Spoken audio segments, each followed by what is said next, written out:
ခွဲနဲ့55ကစ်တောင်ရတဲ့အတန်ဖရက်စီနက်ကတ်ကိုတဲ့လှိုင်သာယာမှာသုံးလို့ရလားခဏခဏမေးနေတဲ့သူလေးတွေ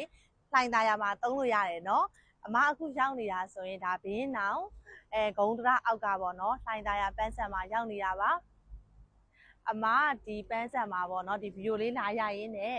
အမဒီဆက်ကလေးလေးယူလာတယ်ပေါ့နော်ဒီဆက်ကလေးထဲမှာဆိုရင်အမဒီအတန်ဖက်စီနက်ကတ်လေးထည့်ပြီးတော့သုံးထားတယ်ဒိုင်းဆွဲအားဘလောက်ကောင်းလဲဆိုတာကိုဒါအမပြပေးမယ်နော်ဒီဆက်ကလေးမှာဆိုရင်ဒါအမပေါ့နော်ဒီအတန်ဖက်စီနက်ကတ်လေးထည့်လာတာပေါ့နော်ဒီမှာဗီဒီယိုရရင်နဲ့သုံးလို့ရအောင်လို့ဆိုပြီးတော့ဒီမှာဆိုရင်တွေ့လားဒီမှာဆိုရင်အတန်ဆိုပြီးတော့ပေါ်နေတာအမအတန်ဖက်စီနက်ကတ်ထည့်ထားတာဖြစ်တဲ့အတွက်ဆိုအတန်ပေါ်တာပေါ့နော်တိုင်မှာဆိုလည်းဒီမှာတိုင်အပြည့်တောင်မိတယ်တော့ 4G တိုင်အပြည့်မိတယ်သူ့မှာဆိုရင်လေဘာလေးတွေဒီအပါအောင်ဆိုဒါဆိုအမကပေါ့နော်ဖုန်းနှလုံးအခုလက်ရှိမှာဖုန်းနှလုံးပါလာတော့အမဖုန်းနှလုံးချိတ်ထားတာဖြစ်တဲ့အတွက် Wi-Fi မှာဆို2လို့ပေါ်နေတယ်ဒါဆိုရင်ဘက်ထရီပါဆက်ဆိုတော့ဒါအသေးစိတ်ပြတယ်နော်ဒါဆို56%ကျန်သေးတယ်3တုံးကျန်သေးတယ်ပေါ့နော်ဆက်ကလေးရလေးသလားအမတို့သွားလာတာလေအရန်ပေါ့ပါတယ်တဲရတာလေအမဆိုရင်လည်းပတ်စံအီဒီထဲမှာလွယ်တကူထည့်လာရုံပဲ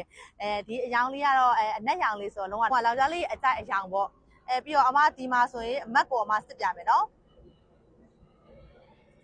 ဒါဆိုရင်ဒါGoogle မှာဆိုရင်အမဒါ internet speed တက်စစ်တာပေါ့နော်အခုလက်ရှိမှာဆိုဒါအခုအမသုံးနေတာဆိုဒါဒီဆက်ဒီ Wi-Fi လောက်ထားတာသုံးတယ်ဆိုဒါ10 Mbps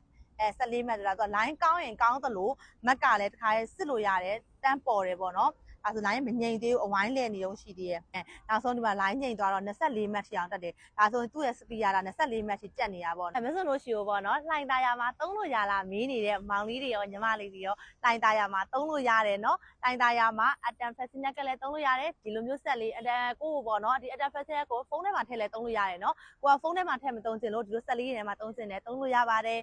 ဒီလိုမျိုးပေါ့နော်ဆက်ကလေးတွေရောဒီအတန်ဖက်စီနက်ကကောဒီလိုဆက်ကလေးတွေရောမှာကျင်နေဆိုရင်မစွန်းတို့အခုပြထားတဲ့ Viber မှာမှာလို့ရတယ်အဲ့ဒါမှမဟုတ်ဘူးအမရေကိုယ်တိုင်လာဝယ်ကျင်နေဆိုရင်လေအမတို့ကဘေးနောင်လက်ဆောင်မှာဆိုင်လေးဖွင့်ထားတာဖြစ်တဲ့အတွက်ဆိုင်မှာကိုယ်တိုင်ကိုကြလာပြီးဝယ်လို့ရတယ်နော်